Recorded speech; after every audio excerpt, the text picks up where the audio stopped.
fifth season of Xena had the same disease that a previous season on Hercules had, which is what happens to this show when nobody's there every single day loving it. And so unlike previous seasons of Xena, we only had the most insanely loose idea of what we wanted to do that season. All of it somewhat complicated by the fact that Xena, played by LAWLESS, had become pregnant to some fool. And although I'm very happy to have a wonderful son as a result of that, it really put a spanner in the works for running a TV show with a female action hero. So that season 5 became a constant struggle just to keep up with each episode without really a clear guide as to where we were going and what the episode should be, story it should be telling. Lucy got pregnant. What? What? Who? Lucy got pregnant in the 5th season. When we heard in the writer's room that Lucy was pregnant, everybody pretty much dropped their jaws and then thought, okay, how do we deal with this? We knew right away we were going to have to cut back on the action. And in an action show, that's a pretty scary thing to contemplate.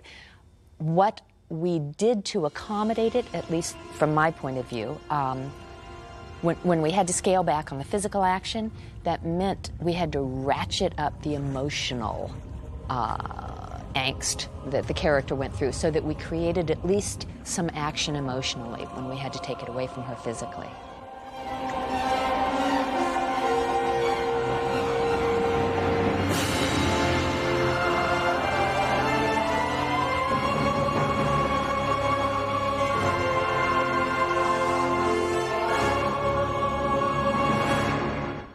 We entertained for a little while the idea of trying to conceal Xena's pregnancy. But with an action star who does flips and all those kind of things, even no matter how much you double, you're really stuck to this, and then it's a double. And we thought about it, and many different people said, hey, shows always go up in the ratings when they introduce the baby. Whether it's Friends, whether it's this, that, or that's a standard television ploy. Introduce the baby when you're in your 5th or 6th season, when the ratings are starting to go down, and the ratings go up because everyone loves babies. But, and then for a little while when it was RJ, Steve, and myself, and we knew this was going to be a problem, RJ and I talked about, oh, we'll do Lone Wolf. We'll do Xena wandering around with this little baby, do Lone Wolf and Cub, doing all these cool things.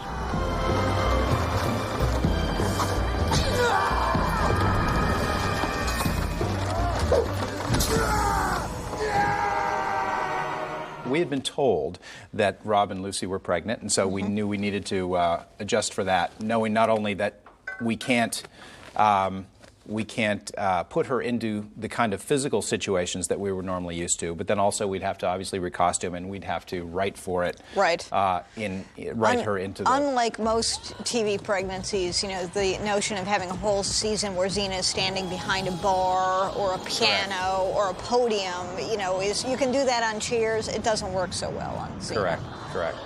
And we were lucky enough that Lucy actually looked really good pregnant, didn't gain a lot of weight in everywhere other than her midsection. So we were incredibly lucky that she, even though she was showing, she actually was radiating, you know, radiating beauty. Pregnancy worked out really well for us. It did. So that's what really counts. It did. Yeah. But I think we also knew that we were obviously going to have to amp up Gabrielle to be able to take some episodes. Not that Renee couldn't do it in a heartbeat because she had done it many times before, but we knew that over the course of several episodes, we were going to have her carry the load. Right. And then I think we started to bring in Joxer more and Autolycus and things like that. So just like when Lucy broke her pelvis, sometimes you're thrown into, okay, how do we get through this? And you really have to just bolster up with supporting characters and come up with storylines. And sometimes you succeed and sometimes you don't succeed. That just don't use your star. Right, So. and using sort of a different muscle. Xena! Mom! Ah! So, it's true. And when were you going to tell me? Amphipolis was my very next stop. We look positively radiant. When are we going to meet your special someone? If you mean the father, the answer's never. He's not in my life. But Xena, every child needs a father. You raised me on your own. A test that would have been much easier with help. Her mother was always trying to marry her off to, well, just about anybody in the end. And for some reason, Xena wasn't having it. And I kept rejecting the offers of her mother, the suitors that her mother put forward. So Xena remains a single girl, as ever. She's all right with that.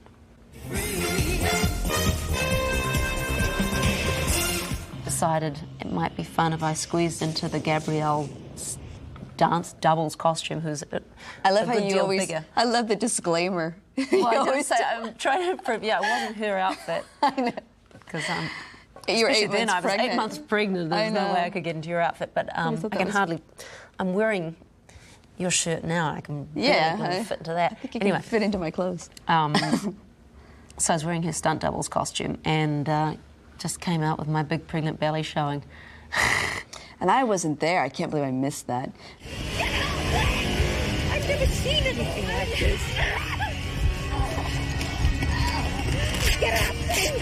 Get out! Get out!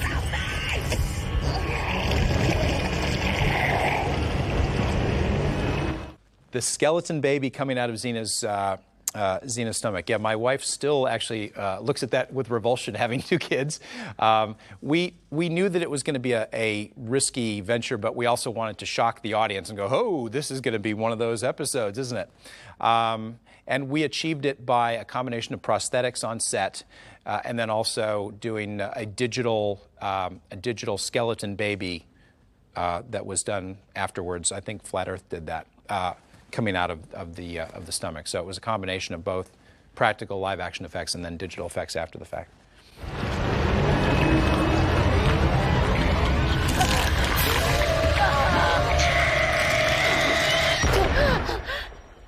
We actually had Lucy laying on a situation where she dipped down, and then we built the rest of her body up on a rig. And that rig included the stomach section, which allowed us to then, have puppeteers below, sort of making those weird alien-like movements on her skin before it actually burst through. Yuck. We would have never introduced a pregnant action star. If you think of Rambo or what's the guy's Mel Gibson in Lethal Weapon or any of those, you don't want to see those guys or Clint Eastwood play it pregnant. So it's our level for who this character was. We always referred to the atypical, or to the typical male action stars and said, would they have done that? Would they have done that? I don't know that you would have wanted them to be pregnant. But that said, I actually liked where it eventually got us to.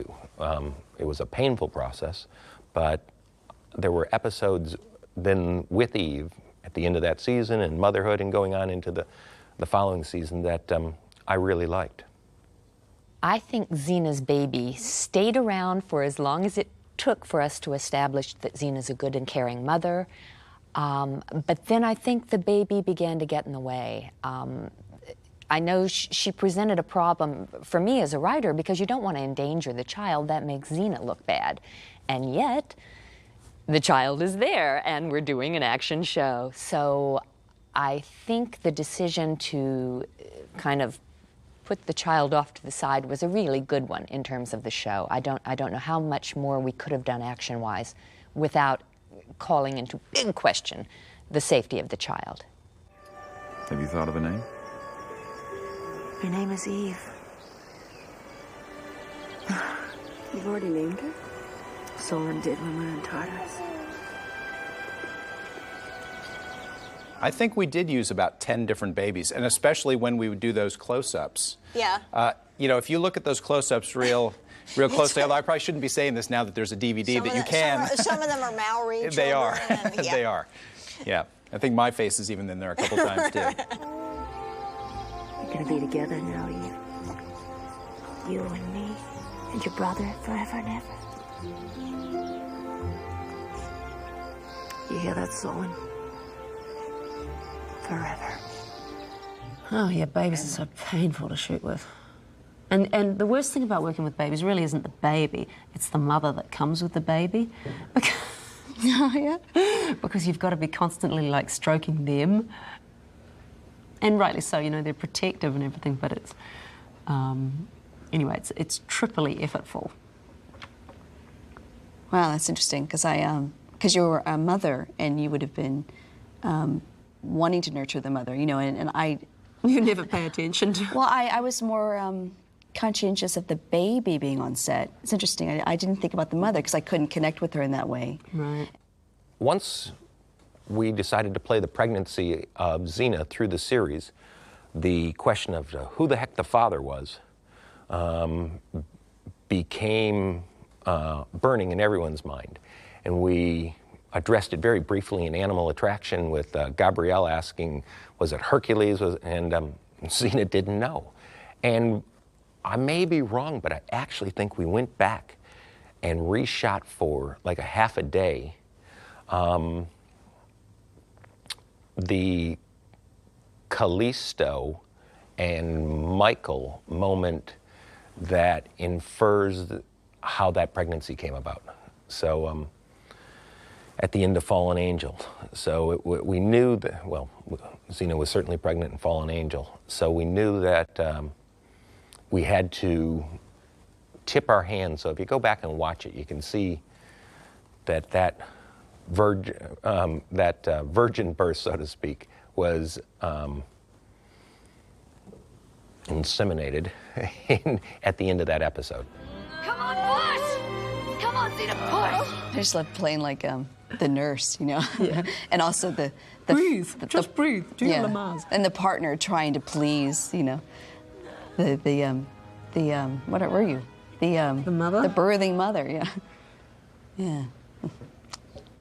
I'm not sure if Gabrielle would have become the terrific warrior that she became if Xena hadn't gotten pregnant. But I do know that we were finding her pacifist ways narrow and confining in terms of story, and a little frustrating. I think it's frustrating to see two people who care about each other, one of them in the fight of their life and the other one kind of on the sidelines, not being able to do anything. I think that gets old and tedious.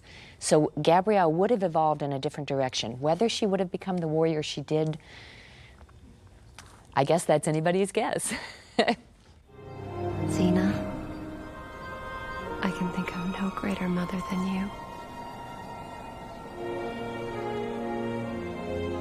It was you all along. You gave me this child. We wanted to make a Callisto because we that was responsible for the pregnancy, because we thought that was the greatest challenge to Xena, and we never bothered to play. We thought that we would get mileage at a later date with the daughter of Callisto, but that beat never was, we never played it, and it never seemed important after that, so. We would never say who the father was, remember? There was that big sort of, I'm not telling you. But it was, she touched your belly or something, is that right? It was like... Didn't she? Eli was around her and she... Callisto, yeah, that's right. Eli touched her, and Callisto was reincarnated as her body. And when I read that as her baby, when I read that the first time, I just laughed like a drain. That was the funniest thing I'd ever heard. Laughed like a drain. That's a Kevin Smith expression, actually.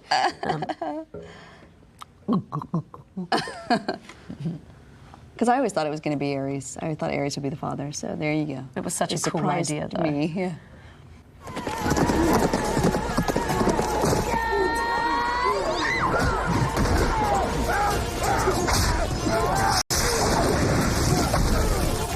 The style of fighting that we use is very unique.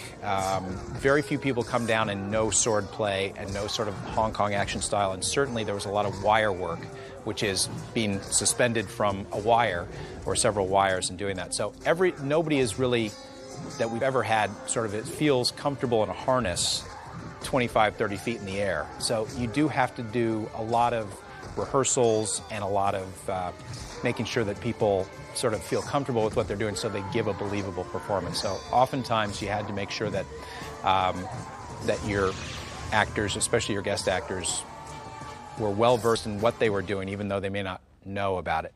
Going onto a set as a guest actor, I think, is one of the most intimidating things, because you don't know their way of doing things. You don't know any of the relationships and how they're established, and you're learning so many new things all at once that it can be a little overwhelming. But I've never had an experience as fantastic as the one on Xena. From the moment that I got there, I mean, granted, I had so much to do, I had so much to learn that I didn't even have time to worry about it. I just desperately had to try to keep up with what we were doing. I arrived something like 5:30 in the morning, and they picked me up at 7 to start wardrobe fittings and start learning all of the different fights that I would need to have for that particular episode. Just anything you could think of, I started instantly, and it was, I mean, it was a marathon that first week. It was such a marathon. I'm a type A personality. I'm very detail oriented, and I you know, I over prepare everything. And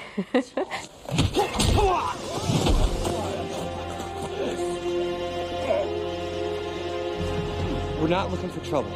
Too bad. You already found it. Get him!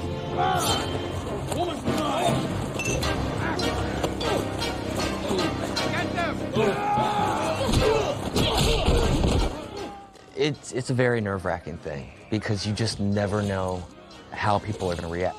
Like you said, you're stepping into somebody else's family, and it's kind of a quick, fast process. Once you get there, it's sort of like, okay, let's go. They welcomed me with open arms. They could not have been nicer, and I'll always remember that, and it's something, hopefully, you know, one day I'll be able to give back when there's that situation, you know, return the favor. And I think it was the very first day on set. It was Ted, Renee, and Lucy, myself, and we're going over this like little scene, and I mean, immediately they just start throwing dialogue left and right. I felt a little bit lost there, because I was like, where exactly are they at? Lucy looks over at me and she's like, sweetie, you're gonna have to get on the ball. We do a lot of improvising here. And it was like one of those things right away where I'm like, great. So, you know, she's like, don't wreck my show.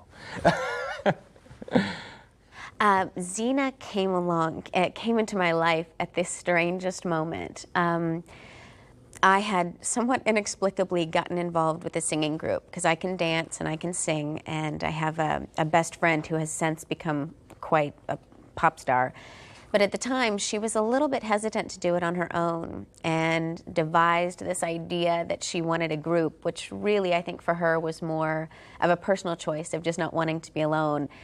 And we got along famously. We just put this thing together, and it was all clicking. And the week that we were supposed to sign a record contract was the same week that the Xena opportunity came my way. And they couldn't find someone for this part. They kept looking. The part was very top secret. I shouldn't say top secret, but just no one realized what the role was. It had simply been released as an Empress of Rome. It wasn't supposed to be recurring. It was certainly not known as Xena's daughter. So I thought it was a much smaller thing. And I went to the appointment, clicked instantly with the material, fortunately got called back, and met with Rob, and it just seemed so magical, and it all just kind of came together, and it suddenly became a very big deal, because I had no idea it was New Zealand. I had no idea that the episodes were so just mammoth. I mean, they're such huge experiences. It's more like shooting a movie each week. And with that, it took more time than we realized, and in the end, because it was going well and it was successful, I had to make a choice, and acting is my passion, hands down, so it was an easy choice. Yeah. Was it originally Virgil? I don't think so. I think the character's name was Jarek. When I went in for the audition, I think it was Jarek, and he was just a warrior. I don't think that there was any specific relationship with Joxer in the auditioning sides.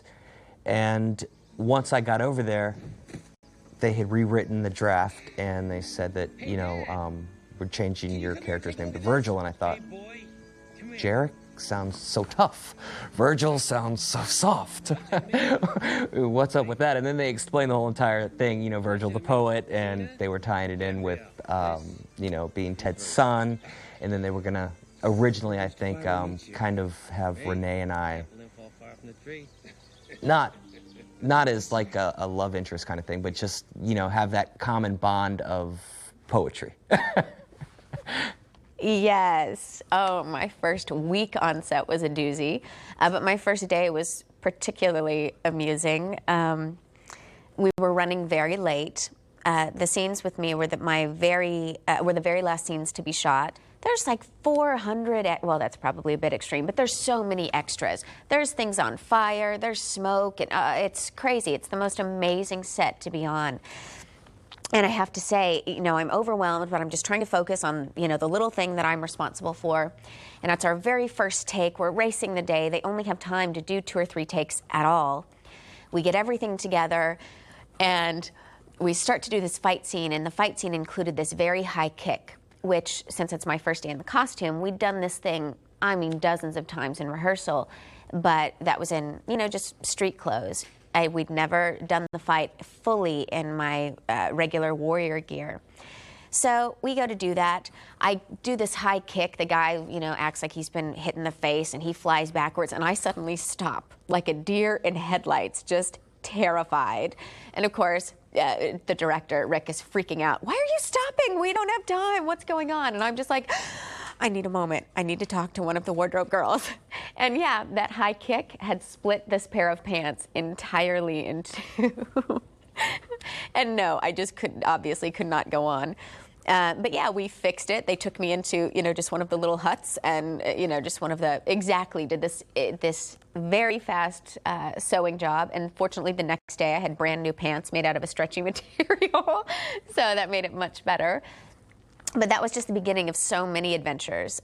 Yes, there was a moment in filming where everybody was like, do you smell that? What's that smell? And we found out that my hair extensions were being singed by some of the candles in another scene. I believe that was the second day of filming. And unfortunately, that's a scene that never made it onto the that particular episode, because we filmed far more than they actually could fit in. But it was another scene with Ares in my commander's tent. And, you know, candles everywhere, and whoops. So, you know, there's so many things that happened. But that made for a crazy first day, absolutely. It's kind of a collaborative effort when you're on set. You know, you bounce things off of each other. Lucy's always just fun. She's always open for ideas, but, you know, she'll also take control of the situation. If she doesn't like something, she lets it be known that, you know, maybe that's not going to work, or no, or whatever. So that's always good, because as an actor, you try to bring in choices, but they're your own personal choices. You get to set, you're working with somebody else, and sometimes it can, bam. Renee, I think, she liked to run the line. She liked to rehearse it a lot more, and just kind of bounce it off of each other before we actually did a take. To whereas Lucy would sort of like go with the flow and let it kind of happen on camera. And then if it didn't work, we'd do a second take and try to adjust what, you know, went wrong.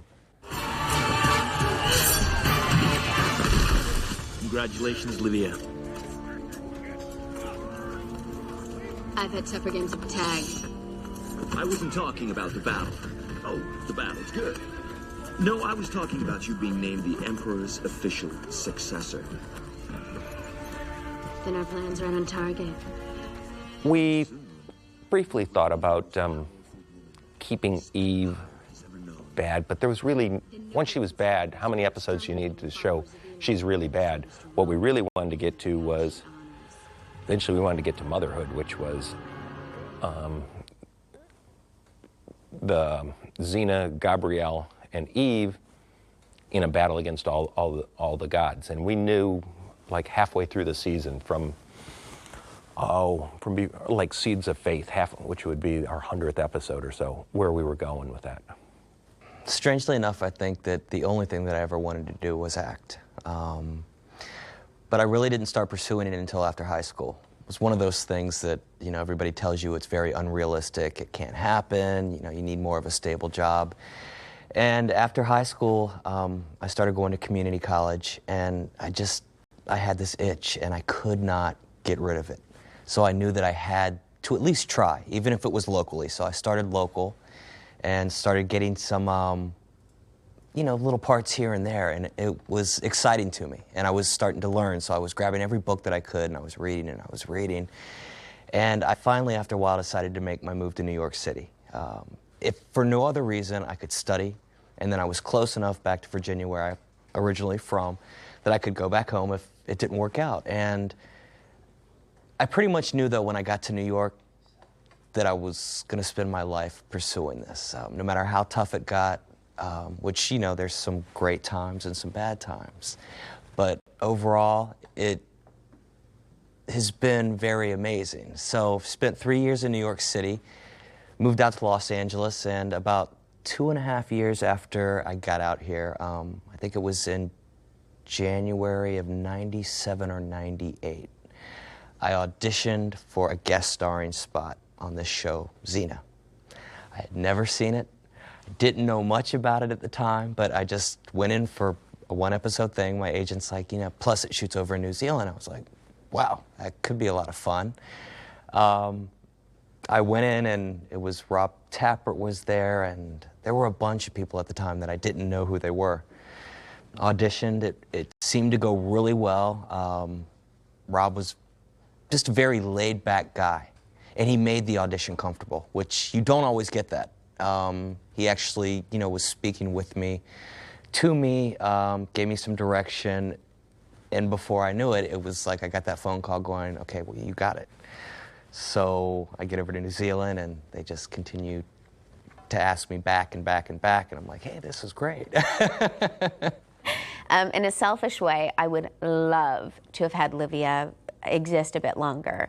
Such a fun character. Oh my God, did I love her so much. She was so fun to play, because no boundaries. You know, playing evil, playing a little crazy, you can do whatever you want, and it's okay.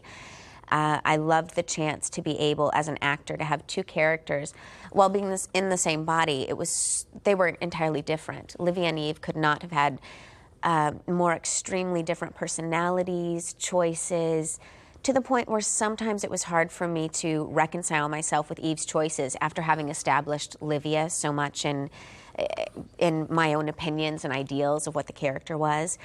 But I knew what they were doing story-wise, and you know, you just trust the writers and the directors and everybody putting the show together, and you realize they know more than you do.